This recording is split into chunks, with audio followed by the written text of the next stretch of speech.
Bonjour et bienvenue, merci infiniment d'être là aujourd'hui.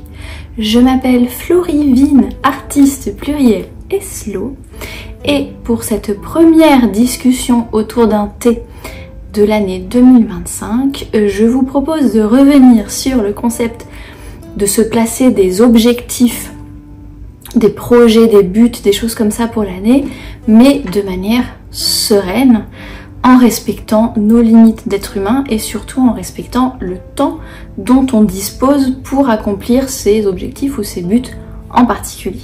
En d'autres termes, comment se fixe-t-on des objectifs tout en restant slow? Alors si vous m'écoutez en version podcast ou si c'est la première vidéo que vous ouvrez de l'année, je vous souhaite une excellente année 2025.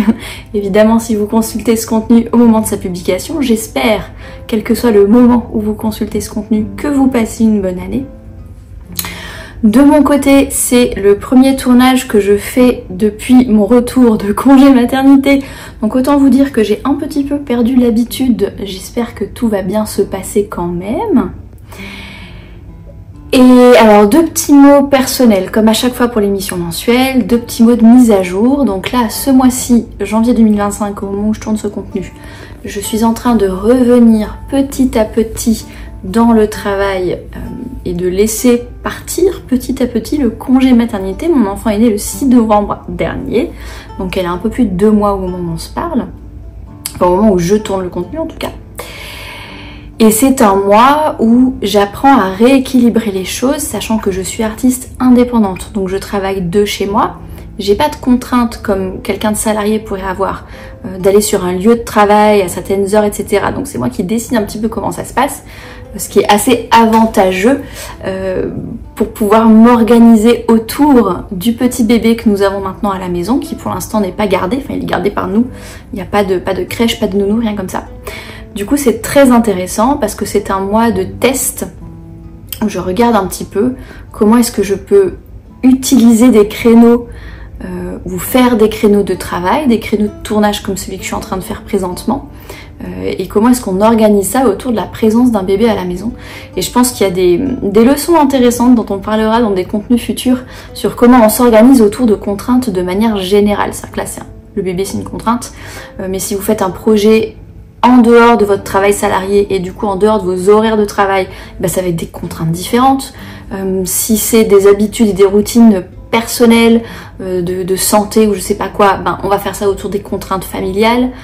Donc je pense qu'il y a des trucs intéressants à tirer de tout ça. Je vous en reparlerai dans quelques semaines ou quelques mois quand j'aurai réussi à établir un équilibre un petit peu plus stable. Là pour l'instant je suis en plein dans l'expérimentation. Et ce que je peux vous dire, c'est que je m'arrange pour préserver à la fois des créneaux de création, donc vraiment des créneaux artistiques à proprement parler, où je vais peindre, écrire, ce genre de choses-là, et par ailleurs des créneaux professionnels, que ce soit la compta, le tournage de contenu, la préparation de la réouverture de la boutique, etc. J'ai vraiment divisé en fait en deux types de créneaux, les créneaux que je peux faire quand je ne suis pas avec la petite. Voilà, et puis bon, si c'est le premier contenu que vous consultez de ma part depuis le retour de congé maternité, eh bien sachez que tout s'est bien passé, j'ai bien accouché, on a le petit bébé à la maison, tout le monde est en bonne santé, tout le monde est très content. On a passé les premières fêtes de fin d'année à 3, c'était chouette. Et donc je vais reprendre les activités petit à petit.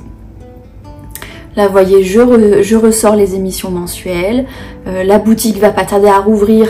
Là je la tourne un petit peu en avance l'émission, donc je sais pas encore quand est-ce que la boutique va rouvrir, mais si vous vous inscrivez soit à la newsletter, donc la lettre créative et sereine sur caféauxétoiles.fr, soit si vous me suivez sur Instagram Café aux Étoiles, les informations sont plus récentes que ces pré-enregistrements que je fais justement quand j'ai le temps, quand le bébé n'est pas là.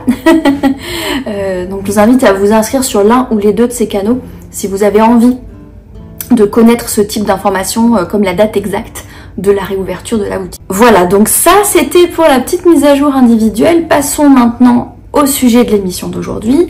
Donc le concept, c'est que quand on a du travail, quand on est adulte, on a du travail, on a une famille, on a des contraintes, on a des obligations, on a tout un tas de choses.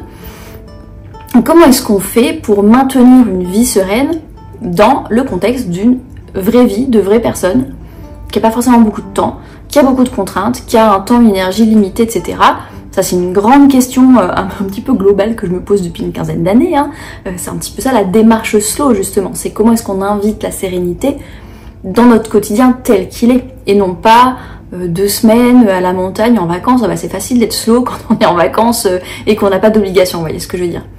Et particulièrement aujourd'hui, vu qu'on est encore en début d'année au moment où ce contenu va sortir, comment est-ce qu'on allie le fait de se mettre des objectifs et de s'organiser du temps pour avancer vers ces objectifs-là, avec le fait de mener une vie sereine, de pas se stresser, de pas trop s'en mettre par rapport à ce qu'on est capable de faire, etc., etc. Donc c'est de ça dont on va parler aujourd'hui. Et j'ai 4 points à vous partager sur ce sujet-là aujourd'hui. Le premier étant de commencer par l'être, commencer par le pourquoi. C'est-à-dire que bien souvent dans une vie d'adulte, on se met des objectifs, des projets, des choses comme ça, qui s'ajoutent au fil des années, qu'on remet pas forcément en question. On se dit, c'était ce que je voulais il y a quelques années, puis je le continue un petit peu par automatisme. Donc voilà, la première chose que je vous inciterai à faire, et que j'ai faite moi-même au mois de décembre dernier, c'est de revenir à l'être, de revenir au pourquoi, de revenir à quelle est la vie que vous souhaitez mener, quel est l'équilibre que vous souhaitez avoir entre, mettons, vie personnelle, vie professionnelle, vos projets à côté, etc. Qui avez-vous envie d'être, quel genre de routine avez-vous envie d'avoir, quel genre de quotidien avez-vous envie d'avoir, quelle place avez-vous envie de donner à votre vie personnelle, à votre vie professionnelle, à votre créativité, si vous êtes une personne créative comme moi, dans tout ça. Et en fait, de vraiment faire le point sur l'énergie, entre guillemets, que vous voulez insuffler dans votre vie au quotidien. C'est-à-dire qu'avant de se focaliser sur « je veux atteindre tel objectif » ou tel but ou finir tel projet, je vous invite à d'abord vous demander quel quotidien vous voulez, en fait. Parce que les objectifs que vous allez vous fixer et le temps que vous allez y accorder, etc., va dépendre de la vie que vous souhaitez mener. C'est-à-dire que si vous avez envie d'être hyper dynamique, à beaucoup voyager, à poser le socle de plein de choses, peut-être que vous allez avoir des objectifs assez ambitieux, où vous allez beaucoup travailler, parce que cette année c'est le moment où vous avez le temps, c'est le moment où vous vous lancez, etc. À l'inverse, si dans votre être, donc dans votre quotidien, vous avez envie d'avoir un équilibre entre le professionnel et le personnel, vous avez envie de vous détendre, vous avez envie de consacrer du temps à votre famille, forcément le résultat est que vous n'allez pas mettre le même niveau d'ambition ou le même niveau de créneau, etc. dans vos objectifs. Donc je trouve que c'est hyper important de commencer vers se demander qui vous avez envie d'être, pourquoi vous fixez ces objectifs-là, dans quel genre de quotidien ils s'insèrent en fait, avant d'aller dans le fait de fixer des objectifs en eux-mêmes. Je sais plus qui c'est qui disait, mais les propos étaient rapportés par Aline de The Bee Boost qui disait « Il n'y a pas d'objectifs inatteignables, il y a seulement des délais trop courts ». C'est-à-dire qu'on peut, par exemple, je peux dire tiens, j'ai envie de finir mon roman et de le publier, c'est tout à fait atteignable. Mais si je dis j'ai envie de finir mon roman et de le publier avant le 31 mars 2025, peut-être un petit peu ambitieux comme date limite, vous voyez. Donc voilà, commencez par se demander quelle vie vous avez envie de mener. Ça permet aussi de trier dans les objectifs, parce que des fois il y a des choses finalement où ça correspond peut-être pas au chapitre de votre vie où vous êtes aujourd'hui. Et c'est pareil, le fait de décaler certaines choses à plus tard, ça ne veut pas dire qu'on y renonce totalement, ça veut juste dire que ce n'est peut-être pas le bon chapitre de la vie pour le faire. Et si on dézoome un petit peu et qu'on se dit une vie c'est 80 ans par exemple, si on décale d'1 an ou 2 quelque chose, parce que là c'est pas le moment, sur 80 ans de vie on n'est pas à 1 ou 2 ans près, vous voyez ce que je veux dire. Voilà, donc cette première partie qui est un petit peu plus introspective, de se demander qui ai-je envie d'être, pourquoi ai-je envie d'atteindre ces objectifs-là, quels sont les éléments de ma vie qui sont importants pour moi aujourd'hui. Et si vous voulez un peu d'aide pour ça, j'ai un PDF gratuit que j'ai mis en ligne en décembre dernier, qui est toujours dispo, qui s'appelle Faire l'introspection annuelle en 3 étapes, qui peut vous aider à clarifier ce fameux être et ce fameux pourquoi, si jamais vous savez pas trop par où commencer, où on se pose des intentions, on se pose un mot de l'année, ce genre de choses-là. Donc vous pouvez le télécharger à travers les ressources de Café aux Étoiles en remplissant un formulaire, et vous recevez le lien vers tout ça par mail, et ça vous inscrit à la newsletter, donc la lettre créative et sereine que j'envoie une fois par mois. Et vous avez accès à l'ensemble des ressources gratuites, pas seulement à ce PDF là. Donc je vous remettrai le formulaire dans les notes de l'émission de podcast, Et ces notes-là, je vous mettrai le lien dans la description de la vidéo et dans la description du podcast, en fonction de sur quel canal vous consultez ce contenu. Vous aurez le lien vers les notes de l'émission et du formulaire pour récupérer ce PDF gratuit si ça vous intéresse. Ça, c'est la première étape. La deuxième idée, c'est d'en faire moins mais mieux. Donc pour se fixer des objectifs tout en restant slow et tout en honorant nos limites d'être humain et notre humanité, une règle d'or que j'utilise depuis des années, c'est d'en faire moins mais de le faire bien. Privilégier la qualité plutôt que la quantité. Se fixer moins d'objectifs, moins de projets, mais être sûr de pouvoir y consacrer du temps et de pouvoir les avancer. Et ça permet aussi d'avancer plus sereinement, parce que du coup on a sélectionné ceux qui étaient le plus important ici et maintenant, et du coup on peut consacrer du temps à ces objectifs-là plutôt que de s'éparpiller dans tous les sens. Surtout que la charge mentale, à un moment donné, quand il y a trop d'objectifs différents à suivre, ça a un espèce de coût de fonctionnement de base, vous voyez. Et donc du coup le fait d'alléger les choses, de peut-être se focaliser sur moins de choses, mais du coup de diriger plus de pourcentage de notre énergie et de notre temps sur ces choses-là, ça permet de libérer un petit peu de charge mentale, ça permet d'avancer plus, de se sentir plus satisfait aussi parce qu'on a l'impression d'avancer davantage. Donc ça c'est un gros point pour moi que j'applique depuis des années et que j'applique particulièrement cette année vu que je suis nouvelle maman et que du coup il y a une bonne partie de mon temps et de mon énergie qui sont dirigées vers le pilier familial de ma vie. Donc en faire moins mais mieux. Donc j'ai lu récemment le livre Slow Productivity par Cal Newport, qui est un académicien et un chercheur connu pour son livre qui s'appelle Deep Work, et il travaille beaucoup sur justement comment travailler de manière efficace plutôt que de travailler le plus possible ou le plus vite possible, etc. Si ce livre vous intéresse, je vous invite à le lire. Je ne sais pas s'il est encore traduit en français ou pas, mais vu la notoriété de l'écrivain, je pense que le livre finira par être traduit en français. Je vais vous mettre la référence avec les éditions sur Goodreads dans les notes de l'émission, la description de la vidéo. Et donc ce qu'il suggère lui dans ce livre-là, que je trouve très pertinent, c'est de se limiter à 1 à 3 grands domaines, il appelle ça des missions lui, moi j'aime bien appeler ça des domaines professionnels, et donc de se limiter à 1 à 3 domaines, parce que plus on a de domaines, plus ça prend de charge mentale de les maintenir dans le temps et d'acquérir des compétences ou des connaissances là-dessus, puis de faire différents projets autour de ces domaines-là. Donc là ça dépend si vous fixez vos objectifs pour l'ensemble de votre vie, ou si seulement votre vie professionnelle, ou si seulement un projet en particulier que vous faites en guise de loisir. Mais par exemple, prenons l'exemple de l'écriture, plutôt que de faire 5 ou 6 romans en parallèle, ou 5 ou 6 projets d'écriture en parallèle, peut-être se dire ok, ma priorité en 2025 ça va être de finir ce roman-là et de faire publier cette nouvelle-là, et on va commencer par 2 et après on verra par exemple. Ou si vous avez plusieurs justement loisirs ou plusieurs arts, moi c'est mon cas en tant qu'artiste pluriel, et bien de se dire ok, on va se limiter à 2 ou 3 domaines, et peut-être le reste le laisser un petit peu en arrière-plan, le reprendre l'année prochaine. Donc des domaines c'est quoi? Ça peut être plein de trucs. Cal Newport lui il parle de la recherche académique, les cours qu'il donne à ses élèves et les livres qu'il écrit, pour donner les exemples de 3 domaines qu'il a dans sa vie professionnelle à lui. Moi, dans la mienne de vie professionnelle, il y a l'illustration et tout ce qui en découle, donc la papeterie, la boutique de café aux étoiles, ce genre de choses, l'écriture et tout ce qui en découle, donc l'écriture de romans, de nouvelles, de poèmes, je fais partie d'un jury pour des nouvelles de science-fiction, ça fait partie du domaine de l'écriture, etc.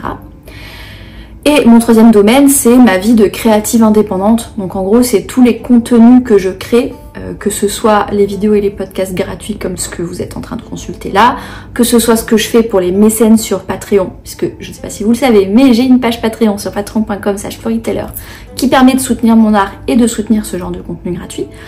Mais cette page, elle s'anime, c'est-à-dire que je crée aussi des contenus bonus. Je crée parfois des contenus numériques, des imprimables, des PDF, des choses comme ça. J'envoie même de la papeterie à un des paliers qui s'appelle Matcha Latte. Donc tout ça, ça se maintient aussi. Et je le compte dans tout ce qui est créative indépendante, tout ce qui est contenu.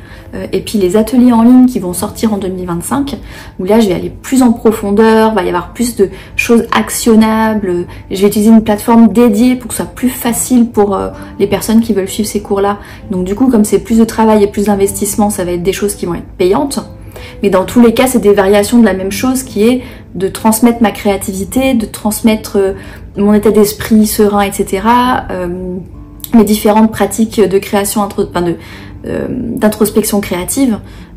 Et donc tout ça, c'est le même domaine, parce que c'est les mêmes sujets que j'aborde, simplement je les formate de manière différente en fonction du canal, en fonction de à qui ça s'adresse, etc. Donc vous voyez, j'ai 3 domaines dans ma vie professionnelle. Donc ça, c'est une première chose.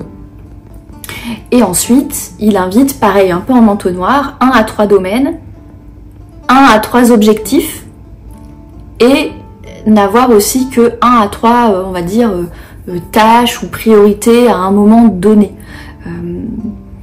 Et une chose que j'ai faite moi par rapport à ça, c'est que j'ai une base de données de projet sur Notion, qui est un logiciel de gestion, d'organisation. Et en fait, j'ai un statut particulier avec une petite étoile, et il ne peut y avoir que 3 projets qui ont ce statut-là à la fois.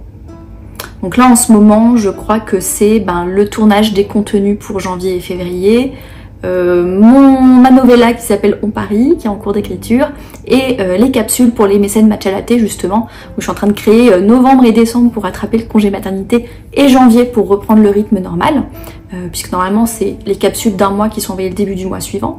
Donc les capsules de janvier seront envoyées dans la première quinzaine de février. Il faut que je rattrape celles de novembre et de décembre que je n'ai pas envoyé pendant mon congé maternité. Donc c'est mes 3 projets qui sont en cours. Et tant que je n'ai pas terminé une de ces 3 choses-là, eh bien je ne lance rien d'autre. Je ne vais pas lancer, par exemple, la réouverture de la boutique tant que j'ai pas terminé un de ces 3 projets-là.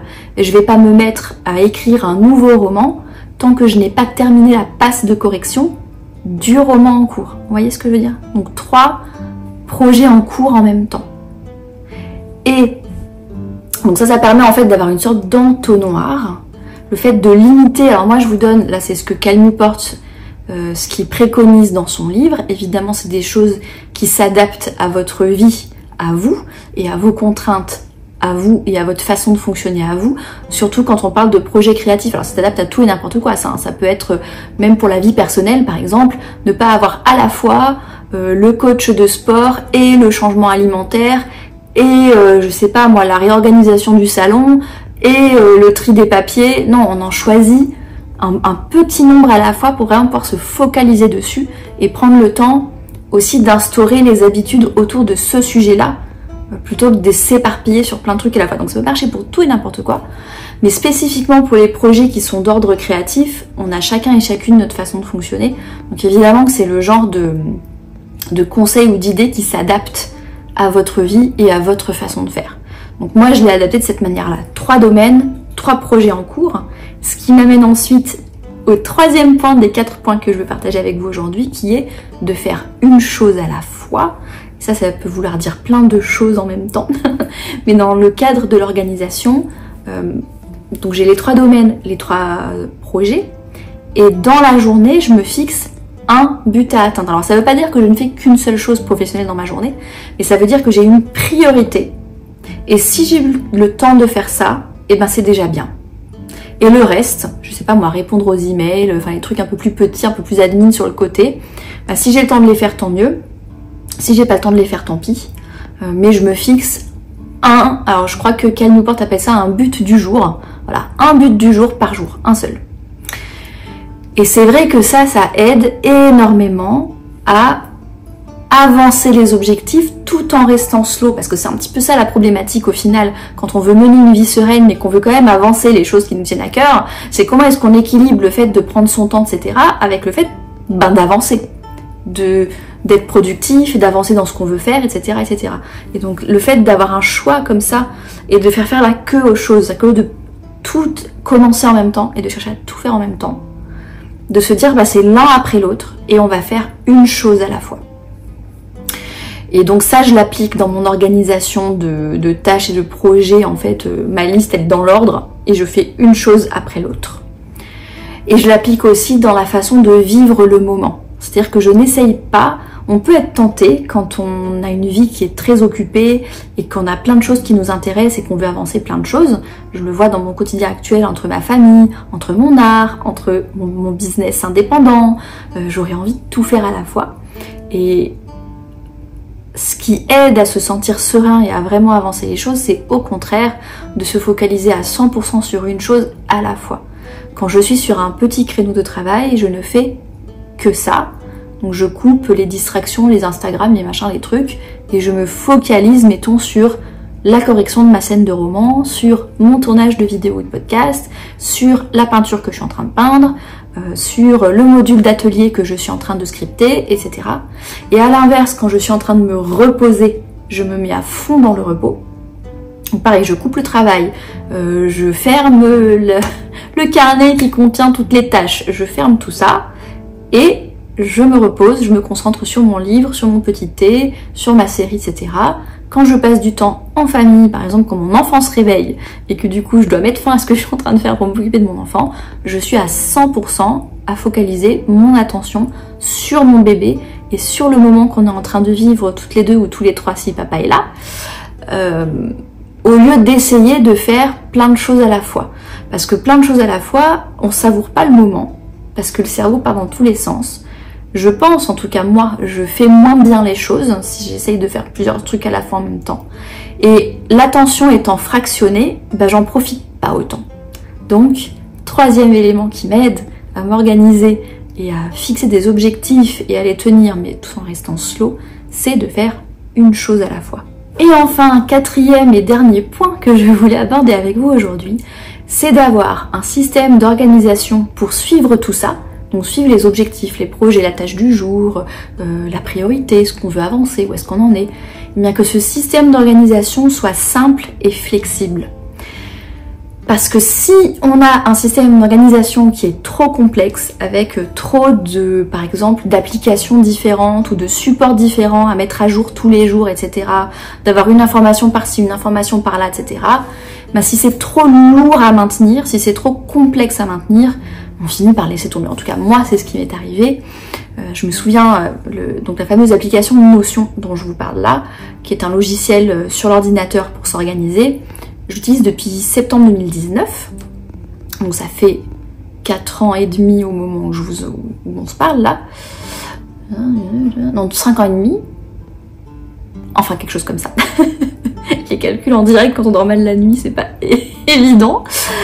Mais en tout cas, ça fait environ 5 ans que j'utilise Notion.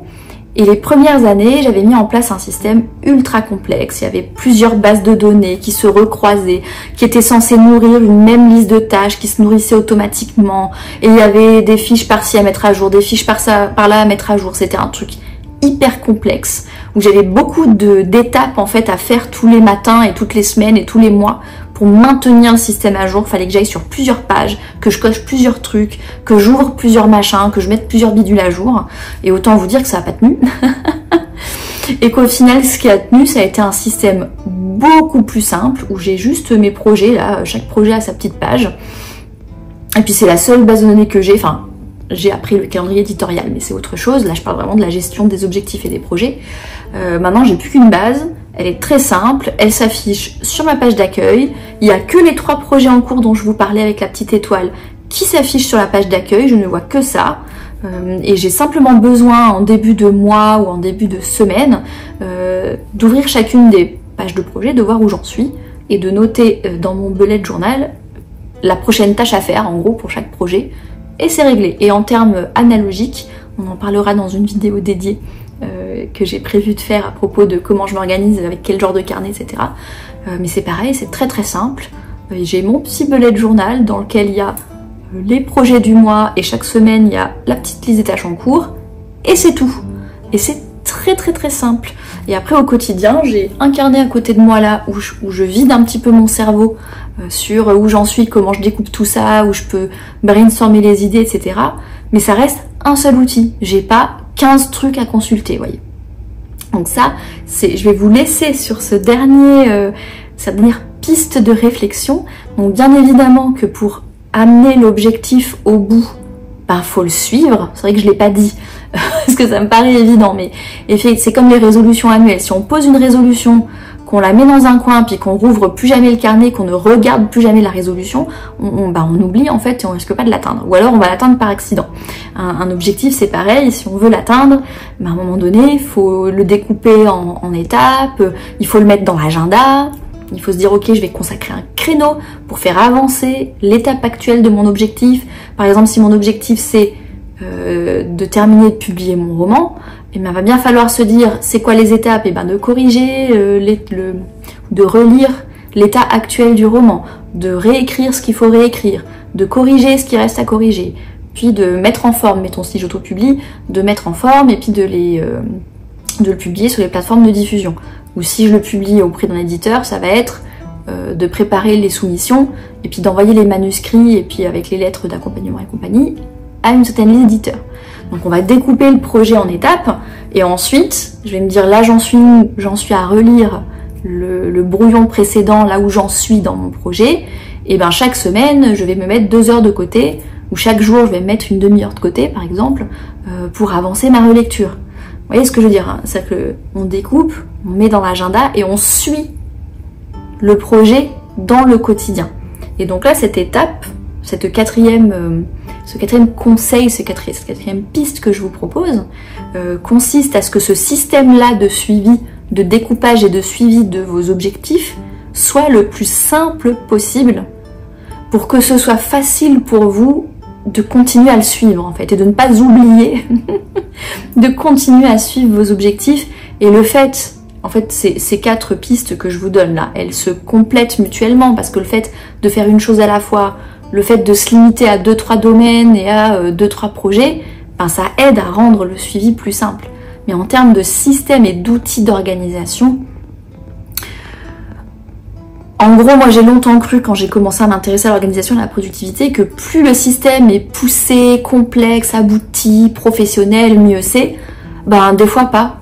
Des fois juste un carnet et un stylo et puis une liste de tâches ça suffit en fait. Vous voyez ce que je veux dire?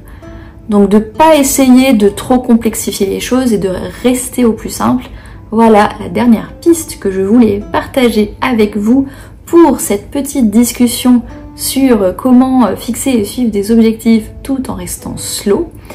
Donc je vous rappelle les 4. Donc la première, commencer par l'être et le pourquoi avant de se focaliser sur les objectifs, en faire moins mais du coup le faire mieux, donc se limiter en termes de domaine, de projet, d'objectifs, de buts, etc.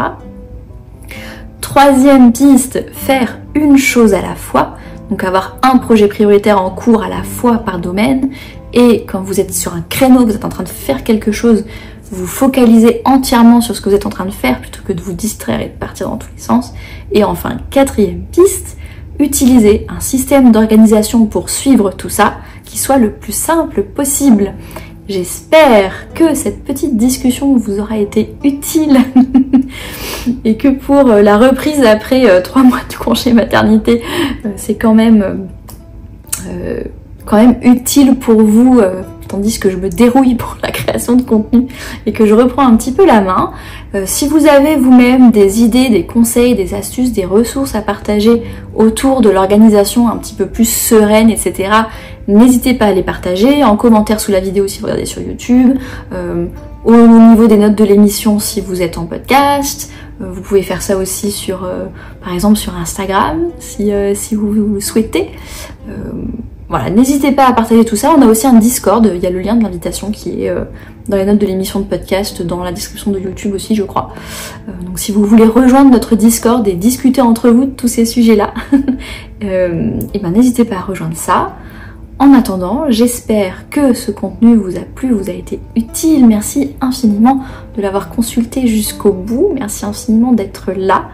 Je suis tellement ravie de reprendre la création de contenu, ça me fait super plaisir. En attendant, je vous remercie, je vous souhaite une belle journée, une excellente soirée et à la prochaine!